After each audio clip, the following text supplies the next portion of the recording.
The long war continues. The brave forces of the God Emperor are outplayed at every turn by an enemy that can strike and disappear at will within the immaterial folds of the warp. There, no loyal soul may hope to follow and escape damnation, leaving the archenemy's next desecration to fester and grow under the malevolent auspices of the Chaos Gods. Despite what his reputation may suggest, Abaddon has proven to be guileful and elusive. Thrice has the despoiler struck at the Imperium in honor of the Four, his Black Crusades leaving scores of systems burning across the galaxy, and billions of souls screaming in torment through the Empyrean. To make matters worse, Imperial propaganda prevents the fragile Imperium from learning from its mistakes. At the end of each incursion, armies of adepts and inquisitorial lackeys hasten to cover their shame under layers of misinformation and zealous dogma. Abaddon's long war is proceeding exactly according to plan. And if the Inquisition in your own mind is busy covering up what you can't bear to face in life, then you too are inviting chaotic incursion of a far more real kind, one that can be prepared for and averted with our paid partner today, BetterHelp, at betterhelp.com/wizardsandwarriors. BetterHelp connects you with credentialed therapists to discuss whatever it is you need to, or even to help work out what it is you need to face. And while therapy's been around for a long time, BetterHelp takes a new approach to make it convenient for you. Unlike classic therapy options, they aren't about face-to-face meetings in someone's office. They bring a professional therapist into your life via your phone, video chat, or even messaging, whichever you prefer. Mix that with extremely flexible schedules and personalized choices for the type of therapist you'd like, and you've got an easy route to the help you need. From struggles realizing your ideal self in 2025, to help with issues that you may have been dealing with for a while, BetterHelp can connect you to someone who knows what to do after filling out their introductory questionnaire. Get started via our link in the description, betterhelp.com/wizardsandwarriors. This link gives a 10% discount on your first month to help you give BetterHelp a go. It is the first year of the 34th millennium. More than 1,000 years has passed after the destruction of the host of Talamin and the desecration of St. Gustal. In this time of relative peace, no loyalist soul had neither seen nor heard the tale of the dreaded Black Legion. Small skirmishes, petty civil wars, and minor campaigns had been the order of the day for the Emperor's faithful. But Abaddon's terrible will was to be made manifest once again. From the deepest, darkest recesses of the Sea of Souls, unholy whispers emerged. The War Master was coming. Behind him marched all the armies of hell. Millions of demons, born of torment and bent on slaughter. Among their ranks were thousands of fallen angels of death, veterans of millennia of war, and privy to terrible truths that would shatter the minds of the faithful, and countless lost mortal souls, human, mutant, and alien alike, hateful of all that reminded them of the depth of their fall. The defences of the Cadian Gate were to be put to the test once again. The Fourth Black Crusade had begun. Heretical choirs rose from 1,000 ships, prophesying the destruction of the God Emperor's realm. From the battlements of the Cadian castles, vows of defiance and faith were renewed. The soil of Cadia would once again be slick with the blood of the faithful and the heretic, but it would not be upon this unhappy world that the Fourth Black Crusade would be decided. From the bridge of his dreadful flagship, Abaddon looked upon the worlds of the Emperor. It had once been his greatest honor to conquer and defend them in the name of the Master of Mankind and his father Horus. But the Emperor was now a rotting corpse, and so was his great lie. Horus was also gone, the memory of his final twitchings still racing through the despoiler's right arm.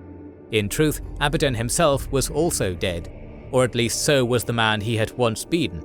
There was little to no trace left of the warrior who had called the likes of Tarik Torgadon, Hasta Sejanus, or Gaviel Loken friends and brothers. If that man could see himself now, he would be disgusted beyond words or rational thought. Yet this did not bother the War Master in the slightest. He too was disgusted at the fact that he had once willingly shed blood in the name of an uncaring and deceiving tyrant. A man who had abandoned the Great Crusade to hide himself on terror, while his warriors fought and died for him. A man who spat upon the petty superstitions of primitive religions, all while surrounding himself with all the apparalia and titles of a god. A man who had slaughtered billions in the name of his truth, even while cloaking himself in centuries of lies. A man who had demanded absolute loyalty and trust, and yet refused to even share his name. a man who had stabbed his warriors in the back and given over the reins of the Imperium to self-serving, blind, mortal bureaucrats who shed blood with the stroke of a pen rather than a sword. The fruits of the Emperor's lies were now laid bare before him. The Imperium, once mighty enough to swat his forces like a fly, was but a shadow of its former self. The realm truly was made in the image of its master, a rotting, half-dead carcass fueled by hypocrisy and lies. It was only right to end it, once and for all. Humanity deserved better than what the Carrion Lord had decreed for it. Abaddon's aim was set. This time the War Master's attention would be drawn to the world of Elfanor. This planet lay outside of the Segmentum Obscurus and acted as the gateway to the heart of the Imperium. Its capture would open up the way to Segmentum Solar, where Holy Terror itself lay. Despite its remote location, Elfanor was still considered to be part of the Cadian Gate. Its strategic location had seen it rise in importance. Awe-inspiring fortifications had thus been erected to cement the planet as a linchpin of Imperial defences against the Eye of Terror. At the heart of Elfanor's bastion stood the grand citadel of the Cromarch, which overlooked the vast fertile plains that saw the planet and its surrounding systems fed. This mighty bastion rivaled and even exceeded many Cadian castles in its magnificence and impregnability. Ever since the days of the Horus Heresy, Elfanor had protected the Segmentum Solar from the vileness of the Witch, the Mutant, and the Heretic.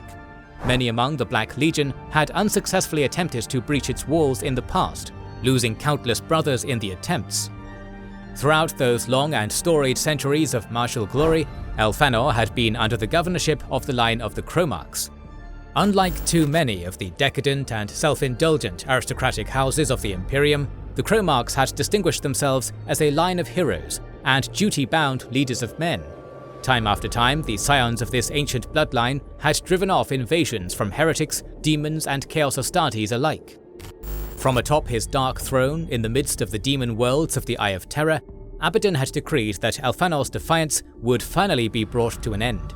The Grand Citadel would be burned to ash, and Cromarch's line would be extinguished, and the road to Segmentum Solar would be opened up for the War Master's plans.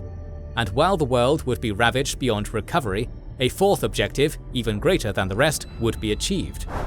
After once again dedicating the bulk of his forces to bog down the loyalists upon Cadia, Abaddon flooded Segmentum Obscurus in death and suffering. Planets were sacked, men, women, and children were sacrificed to the Chaos Gods, and entire cities that had survived the terrible millennia of Long Night disappeared under a flood of blasphemy and demonic bloodletting, never to be seen again. The dauntless armies of the Emperor were hard-pressed to stem the tide. Whenever one fire was extinguished, 10 others emerged throughout the Imperium, forcing the defenders to brave the hostile paths of Hell itself while at war with its dark masters. Abaddon, however, had no such issues. For him, the ways of the Immaterium were as calm and docile as they could get, paving the road for his forces to the doomed world of Elfanor. It was with indescribable horror and disbelief that the astropathic choirs upon Cadia and Holy Terror learned of Abaddon's emergence near Elfanor's Mandeville Point. This was the closest the Despoiler had ever got to the throne world itself. The messages were re-verified again and again.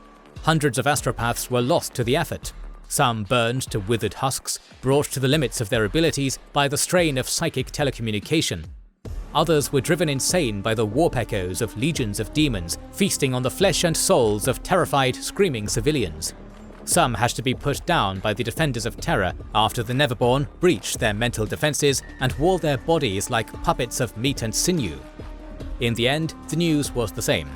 Abaddon had descended upon Elfanor with all the fury of chaos at his back.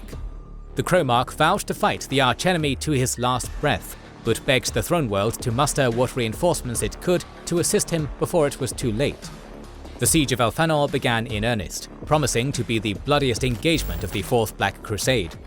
The Cromarch took direct control of his forces and turned every inch of his beleaguered planet into a killing field. Black Legion drop pods and troop transports landed on key locations around the planet, disgorging half a dozen warbands upon its surface. The heretics spread on the world like a plague, slaughtering everything in their wake. Yet despite the fury of their enemy's arrival, the Cromarch knew that any force was vulnerable in the first stages of a planetary assault. This offered the Imperial Guard an early opportunity to bleed their foes. Using their home field advantage to the fullest, the Cromarch's men ambushed the heretics throughout the plains of their beloved world. Heavy bolter and lasfire roared from well-concealed positions as assault teams emerged from the tall crops, cutting down their enemy before melting back into the greenery. Meanwhile, choke points were mined and detonated at the most opportune moment, dooming the heretics to an ignoble end. Whenever the archenemy attempted to close with the elusive Elfaronians, the Cromarch would call down massive artillery strikes from the citadel itself, smashing even Astartes' power armor to bits. Abaddon seethed. This would not be the easy desecration of Gestal he imagined.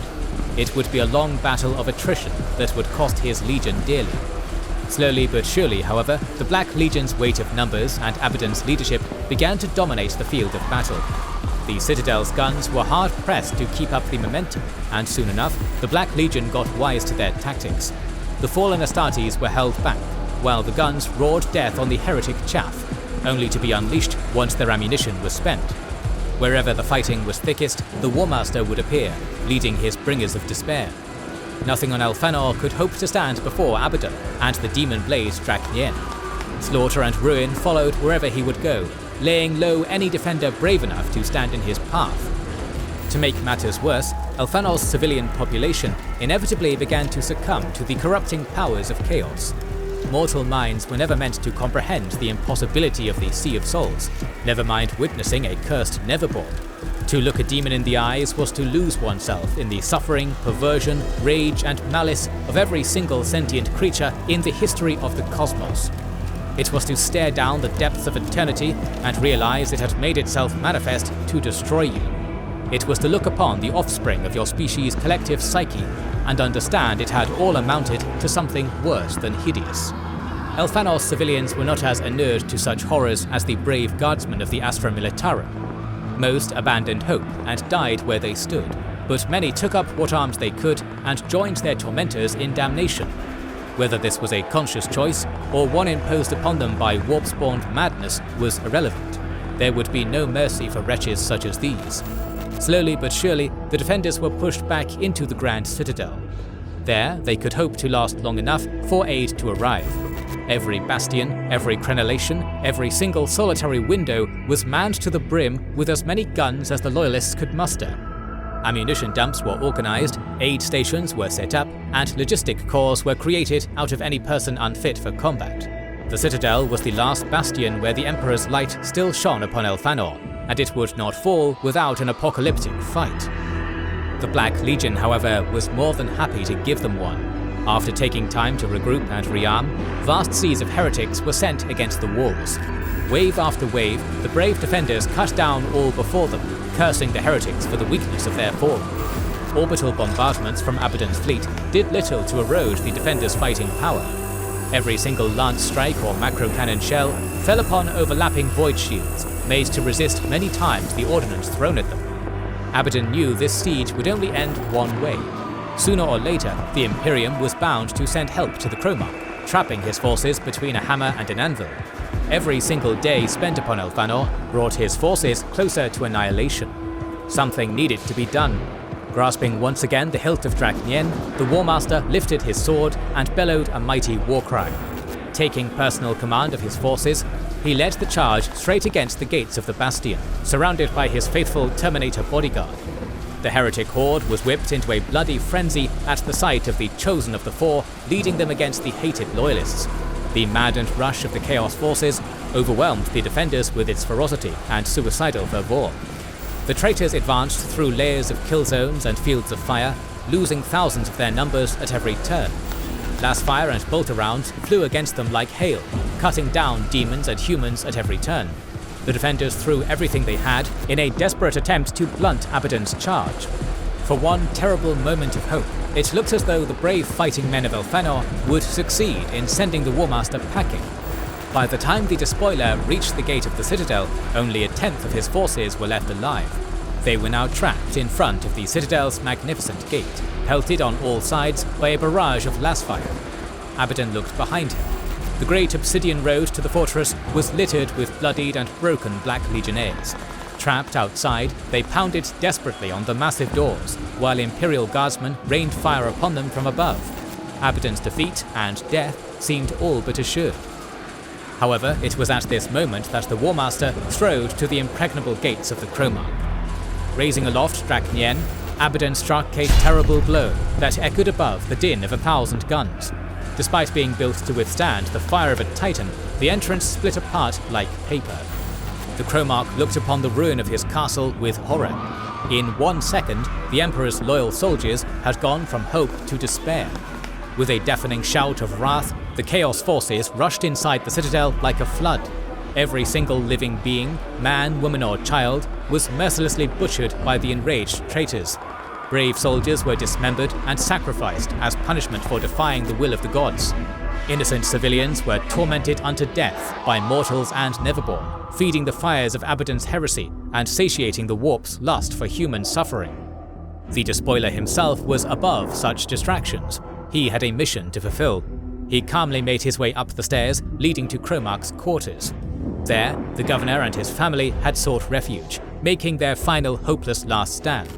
Taking the brave man by the shoulders, Abaddon ripped his head off with his bare hands in a shower of gore. What remained of his broken body, as well as every single member of his bloodline, was given over to the ravening demons who feasted on their flesh. Abaddon's triumph was absolute. The citadel had fallen, the gateway to the Segmentum Solar was weaker than ever, and a powerful Imperial line had been extinguished. Even Imperial propaganda would not be able to hide the depth of this defeat. From the Cromarch's quarters, the War Master could hear the chaotic revelry reaching its climax just below. By now, the defenders of the citadel had all been killed, but the bloodletting showed no signs of subsiding. The forces of chaos were so drunk on slaughter that the inhuman butchery of Elfanor's population had not satiated their lust for death. As soon as the last loyalist soul had been desecrated, the heretic host turned upon itself. Demons and mortals slaughtered each other wantonly in a desperate attempt to satisfy their depraved appetites, dulled after centuries of depravity in the Immaterium. Not even Abaddon himself could have brought this pathetic rabble of lost souls back to order. Yet the War Master did not care. They had served their purpose. Discarding the decapitated head of the Cromarch, Ezekiel turned his eyes to the final and greatest objective of all. Standing before him, hidden deep within the walls of the grand citadel of the Cromarch, stood a mighty Necron pylon. It took little effort for the Bringers of Despair to bring the priceless structure low. With its destruction, the wards keeping the Eye of Terror from expanding were inexorably loosened, dealing another crushing blow to a blind and unknowing Imperium. Soon enough, Abaddon's plan would come together, and the Eye of Terror would tear the galaxy asunder, plunging everything into a new age of chaos. Gathering the remnants of his shattered host, Abaddon retreated to orbit. With Elfanor's void shields finally breached, the once thriving world was mercilessly bombarded until it was reduced to a lifeless husk, a dead world. Left adrift between Segmentum Obscurus and Solar, it stood as an eternal monument to the Imperium's greatest humiliation in the Long War, and a grim testament to the depths of Abaddon's ruthless savagery. Thus ends this chapter in Abaddon's gruesome and protracted crusade. To ensure you don't miss any of its future bloody chapters, make sure you are subscribed and have pressed the bell button. Please consider liking, commenting and sharing, it helps immensely. Our videos would be impossible without our kind patrons and YouTube channel members, whose ranks you can join via the links in the description to know our schedule, get early access to our videos, access our Discord and much more. This is the Wizards and Warriors channel, and we will catch you on the next one.